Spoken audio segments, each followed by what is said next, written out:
नवरात्रि के 5वें स्वरूप में दुर्गा जी का जो 5वां स्वरूप है, वो है माँ स्कंद माता जी। क्यों नाम पड़ा स्कंद माता? क्यों? क्योंकि स्कंद की माँ बनी। स्कंद कार्तिकेय जी का दूसरा नाम है स्कंद। तो उनकी माँ बनने के कारण उनका नाम पड़ा स्कंद माता। और कार्तिकेय जी जो है वो पैदा हुए थे असुरों का नाश करने के लिए। तारकासुर जो असुर था, उसने तप किया था कि अगर उसको कोई मारे, अमर भव का वरदान लिया कि अब वो तभी मारा जाए जब शिव के पुत्र उसको मारे, तभी। तो इसके लिए कार्तिकेय जी के द्वारा तर्केश्वर जो असुर था, उसका अंत करने के लिए जन्म हुआ था। और माँ दुर्गा जी का 5वां स्वरूप स्कंद माता जी, अर्थात कि कार्तिकेय की माँ जो है, उनका स्वरूप। अब माँ का स्वरूप कैसा होता है? जैसे कि बताया गया है चित्र में कि उनकी गोद में एक हाथ में उनका बेटा स्कंद है और दूसरे हाथ जो है वह आशीर्वाद देने वाला है, दाता का हाथ है। और दूसरे और 2 हाथ में कमल का फूल दिखाया गया है। और स्कंद माता जी को पद्मासन, पद्मासनी भी कहते हैं। क्यों? क्योंकि कमल के फूल पर सदा आसन दिखाते हैं। साथ साथ शेर पर भी सवारी बताते हैं।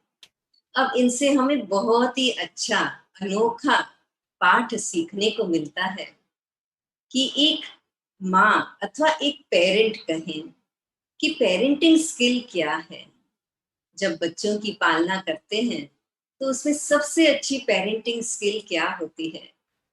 प्रेम से तो पालना करनी ही है, लेकिन प्रेम के साथ साथ साक्षी भाव होना, कमल फूल के समान डिटैच होकर के रहना, वह भी बहुत जरूरी है।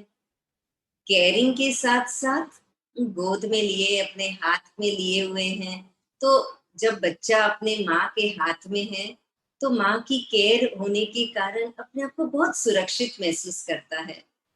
कहते हैं सबसे पहला प्यार अगर किसी का होता है तो वो अपने माँ के साथ होता है। छोटा बच्चा माँ को अपने समीप देख करके कितना अपने आप को सुरक्षित महसूस करता है कि माँ है ना, तो निश्चिंत होकर के खेलना शुरू कर देता है। जैसे इधर उधर थोड़ी देर में देखेगा, अगर माँ नहीं है तो रोना शुरू कर देता है।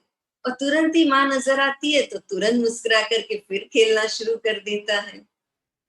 तो ये अजीब सा प्रेम का रिश्ता जो माँ और बेटे का होता है, माँ और बच्चों का होता है, जो स्कंद माता जी से हमें सीखने को मिलता है कि उनमें सिर्फ प्रेम की ही भावना नहीं है, लेकिन साथ साथ साक्षीपन का भी। कमल के फूल इसलिए 2-2 दिखाए हैं, कमल के आसनधारी बताते हैं कि जितना जितना प्रेम है, वो सच्चा प्रेम ही वह है कि उसमें साक्षीपन की भावना है।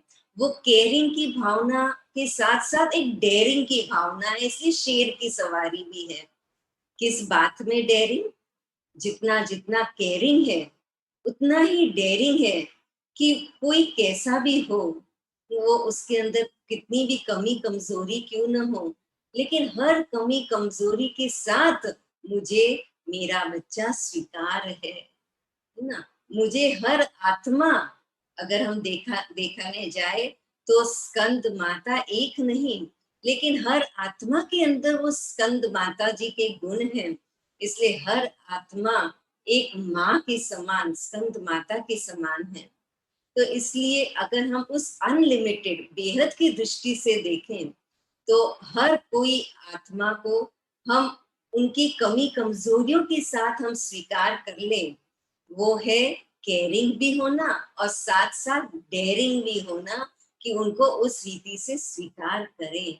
उनकी निंदा, उनका अपमान वो सब नहीं करें, लेकिन उनको टोटली अनकंडीशनली बिना शर्त के एक्सेप्ट करें। और साथ साथ डेयरिंग किसमें?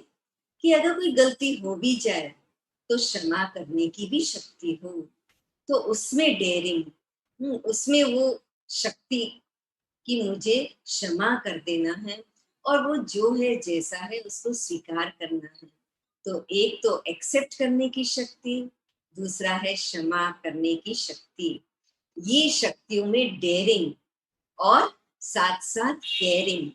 तो उससे क्या होता है, कमल फूल के समान जो कीचड़ में रहता है, पूरा परिवार कमल का कीचड़ के अंदर है, लेकिन कमल अपनी आइडेंटिटी में रहता है, जरा भी उसका दाग अपने ऊपर पड़ने नहीं देता, एकदम पवित्र स्वच्छ रहता है। इसीलिए तो वह देवी देवताओं का प्रिय है, देवी देवताओं का वह आसन है, इसीलिए तो स्कंद माता का आसन है।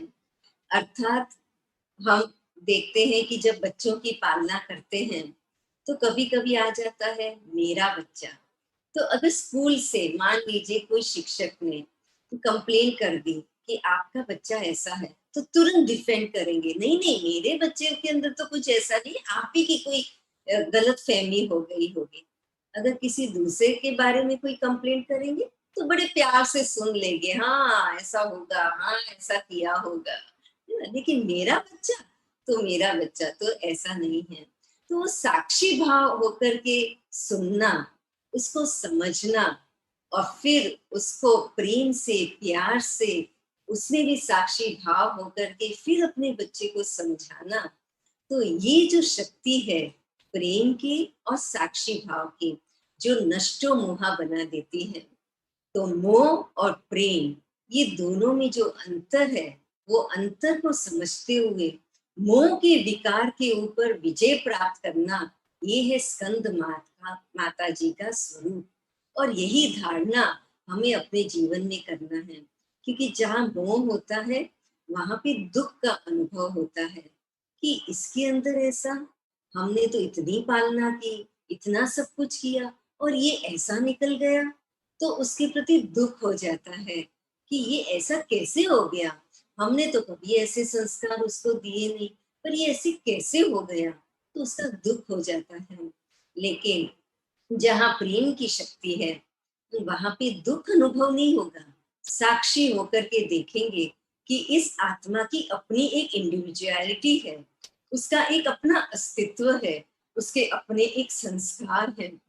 कुछ संस्कार होते हैं जो हम देते हैं पालना से, कुछ संस्कार होते हैं जो आत्मा अपने पूर्व जन्म से लेके आती है अपने कर्मों के अनुसार, कुछ संस्कार होते हैं जो आत्मा वायुमंडल से प्राप्त करती है, और कुछ संस्कार होते हैं जो आत्मा दूसरों के संग में आकर के प्राप्त करती है।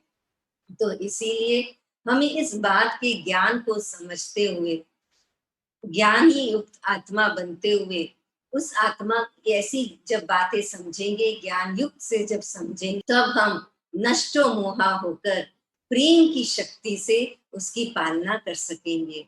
फिर वो मोह में हम दुखी नहीं होंगे, लेकिन ज्ञानी होने के कारण, उस बात को समझने के कारण हमारे अंदर सच्चा प्रेम जागृत होगा और हमें उसको कैसे समझाना है, कैसे उसकी कमजोरी का प्रभाव हमारे पर नहीं पड़े, लेकिन उसके अंदर एक परिवर्तन करने की शक्ति आ जाए, उसके लिए हम कैसे प्रेरणादायी मूर्त बने, वो शक्ति, वो टचिंग हमें होती है।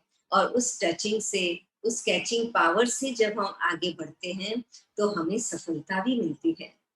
तो इसलिए माँ स्कंद माता से हमें ये सीखने को मिलता है कि कैसे हमें नष्टोमोहा बनना है, कमल फूल के समान साक्षी होकर के प्रेम स्वरूप भी होना है, तो शक्ति स्वरूप भी होना है, और केयरिंग के साथ साथ डेयरिंग भी होना है ना? सच्चाई के आगे हमें निडर होकर के, निर्भय होकर के, लेकिन जैसे बताया ना कि सत्यता को सभ्यता से भी पेश करना है, तो इसलिए प्रेम से भी उस बात को रखना है।